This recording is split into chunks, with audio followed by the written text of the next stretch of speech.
नमस्कार साथियों। वीडियो हमारे देखने वाले लोगों को लग रहा होगा कि भाई वीडियो ऑन हुआ और मैं बोलना शुरू कर दिया। ऐसा कुछ है नहीं। कैमरे के पीछे मनीष जी, अजय भाई और गोला जी, जय जी, इन लोगों के इशारे पे ही सारी बातचीत शुरू होती है, तो इनको भी आप लोग थैंक यू बोल सकते हैं। आज हम मौजूद हैं जीएसटी डिपार्टमेंट में। एमएनएसटी स्कीम एक आई है जो कि व्यापारियों के लिए बहुत हितकर साबित होने वाली है, ऐसा डिपार्टमेंट कहता है। तो इसमें क्या है और इसमें आपको किस तरह से फ़ायदा हो सकता है और भी तमाम जो बातें हैं जीएसटी डिपार्टमेंट से। एक बड़े अधिकारी हैं राजेश जी, किसी परिचय के मोहताज नहीं है और बहुत अच्छा भी काम कर रहे हैं। तो हम उनसे ही बातचीत करते हैं कि इस एमएनएसटी स्कीम के बारे में वो क्या कहते हैं, या बाकी भी आपके जो व्यापारियों के या जो कंसल्टेंट हैं उनके जो विचार हैं या जो उनके सवाल हैं उनके बारे में भी हम बातचीत करेंगे। सर, आपका बहुत बहुत स्वागत है। और आज की जो एमएनएसटी स्कीम थी, आपने एक बड़ी मीटिंग करी है, तमाम टैक्स कंसल्टेंट, सीए या सीएमए को आपने बुलाया था, तो पहले उस स्कीम के बारे में क्या है? जी, सबसे पहले मुझे श्रोतागणों को मेरा सादर नमस्कार। और आज जो है मैं ये बताना चाहूँगा कि भारत सरकार ने जीएसटी विभाग के अंतर्गत, जीएसटी जो है सबको पता है, इस टैक्सेशन पॉलिसी के अंतर्गत एक एमनेस्टी स्कीम लाई है जिसका लास्ट डेट 30 जून है। एमनेस्टी का मतलब होता है माफ़ीनामा। तो एक्चुअली आपको पता ही है कि जीएसटी एक बहुत ही रिवोल्यूशनरी टैक्सेशन का एक कदम रहा है माननीय प्रधानमंत्री जी का। और ये इवोल्यूशनरी भी है। रिवोल्यूशनरी इसलिए है कि जैसे 1947 में देश का पॉलिटिकल एकीकरण हुआ था, तो 2017 1 जुलाई को जीएसटी के रोल आउट के बाद देश का आर्थिक एकीकरण हुआ है। तो ये रिवोल्यूशनरी है।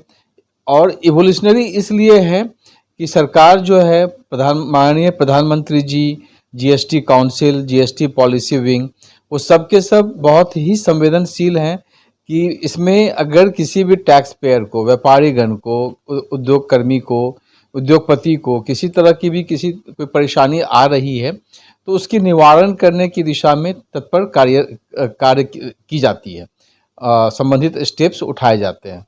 अब चूंकि 5 साल हो गए हैं, ये बिल्कुल ही एक नया कानून है, तो ऐसी अपेक्षित थी कि शुरुआत के समय में, शुरुआत के सालों में जनता के द्वारा, टैक्स पेयर्स के द्वारा कुछ ना कुछ गलतियां अनजाने में हुई होंगी। कुछ लोगों ने रिटर्न्स नहीं फाइल किए, कुछ लोगों के अनजाने में की गई गलतियों के कारण, जो बोनाफाइड मिस्टेक्स कहते हैं, उनके रजिस्ट्रेशंस कैंसिल हो गए। तो इस दिशा में यह एमनेस्टी स्कीम लाई गई है कि अगर किसी ने पुराने रिटर्न्स नहीं फाइल किए हैं, GSTR 3B, GSTR 4, GSTR 9, 9C इत्यादि, उसको दोबारा फिर से भर सकते हैं और अपने पूरे पेपर वर्क को दुरुस्त कर सकते हैं, सुचारू कर सकते हैं। सिमिलरली अगर किसी के द्वारा गलती से रिटर्न्स नहीं फाइल हुए या कोई और भी बोनाफाइड मिस्टेक हुई और कैंसिल हो गई रजिस्ट्रेशन, तो उसको भी रिवोकेशन के लिए फाइल कर सकते हैं। याद रखें, 30 जून अंतिम तिथि है, इसको देर न करें। 30 जून अंतिम तिथि है तमाम पीछे की गलतियों को ख़त्म करने के लिए।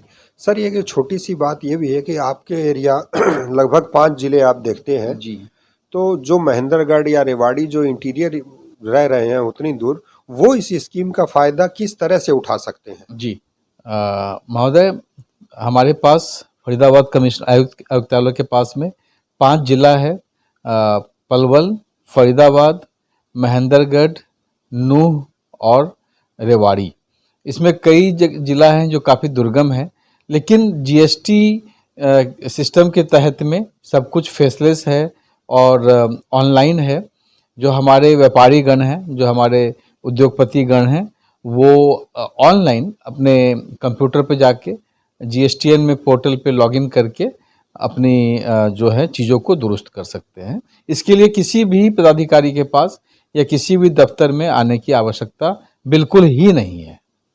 एक और भी बात आती है सर कि बहुत सारी जगह ये कहा गया है कि तमाम हालांकि पहले भी आपने इस चीज़ का खंडन किया है कि कुछ सर्वे होंगे या कुछ रेड होगी। तो पहले तो मैं अपने दर्शकों के लिए जानना चाहता हूँ कि ये सर्वे, रेड और कुछ इस तरह की कई टर्म्स आप लोग यूज करते हैं, थोड़ा उसको आप डिफाइन करेंगे कि सर्वे, सर्च, रेड, इसमें क्या फ़र्क है?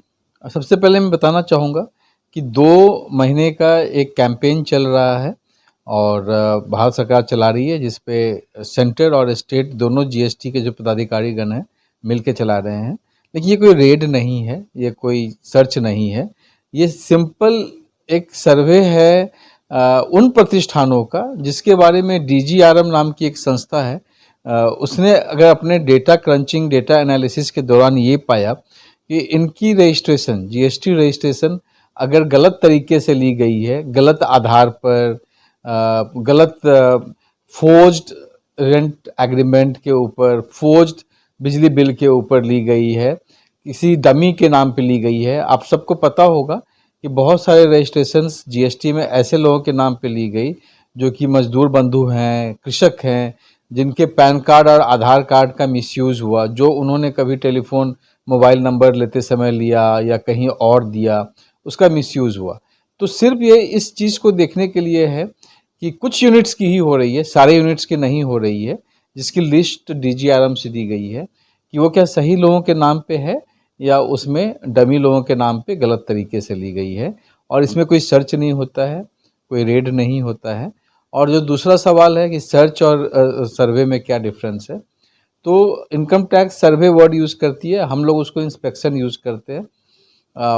और दूसरा होता है सर्च, जिसको आम तौर पे रेड बोलते हैं। तो इनकम टैक्स और जीएसटी दोनों उसको सर्च बोलती है, रेड को। अब अंतर ये होता है कि इंस्पेक्शन या सर्वे में पदाधिकारीगण व्यापारी के प्रतिष्ठान पे जाते हैं और वहाँ पर उनके द्वारा जो उनकी जो बेसिक पेपर्स होती हैं उनको वो देखते हैं। लेकिन उसको सर्च, उसको जब्त करने का या अगर छुपे हुए डॉक्यूमेंट्स या छुपी हुई इलेक्ट्रॉनिक गैजेट्स हैं, उसको ढूंढने का या उसको बाहर निकालने का अधिकार नहीं होता है। उसके लिए सर्च या रेड में ही वो पावर होती है, जिसमें छुपी हुई चीज़ें, छुपी हुई वस्तु या कंप्यूटर या कागज़ जो होती है, बही खाता, उसको अगर सीज़ करना हो तो उसमें ये सारी चीज़ें सर्च या रेड के दौरान होती है, सर्वे या इंस्पेक्शन के दौरान नहीं होती है। हालांकि राजेश कुमार है, एडिशनल कमिश्नर है, और इन्होंने कई बड़ी सर्च या बड़ी रेड या जो भी इनके आप कहा जाए, तो काफ़ी लोगों को इन्होंने, क्या अभी भी सर नंबर लगे हुए हैं? क्योंकि आपने 400-600 के करीब लिस्ट बना रखी है और 200-300 की इंक्वायरी भी हो गई है, तो आगे भी कुछ इस तरह की कार्रवाई चल रही है अभी? मैं आपको बताऊं कि जो हमारे जो व्यापारी गण हैं, उद्योगपति गण हैं, हमारे जो टैक्स प्रोफेशनल्स हैं फरीदाबाद के, जो 5 जिलों के, वो बहुत ही अच्छे हैं और बहुत ही बोनाफाइड हैं। जब स्पेशल ड्राइव में देखिए कमिश्नरेट के पास 2600 अभी लेटेस्ट आया है, जिस पे आपने देखा होगा कि करीब करीब 3000 के आसपास तो दिल्ली एंड वेस्टर्न यूपी के पार्ट्स को लेकर के, जहाँ पर 2660 यूनिट्स डूबियस पाए गए हैं, संदेहास्पद पाए गए हैं। उसी जगह पे हमारे पास सिर्फ 14 यूनिट्स ही संदेहास्पद पाए गए। तो इससे ये दिखता है कि हमारे जो उद्योगपतिगण हैं, व्यापारीगण हैं, जो करदाता हैं, टैक्स प्रोफेशनल्स हैं, वो बहुत ही अच्छे लोग हैं, बोनाफाइड हैं और गलत काम को प्रोत्साहित या प्रश्रय नहीं देते हैं। उसके लिए विभाग की तरफ से मैं आभारी भी हूँ।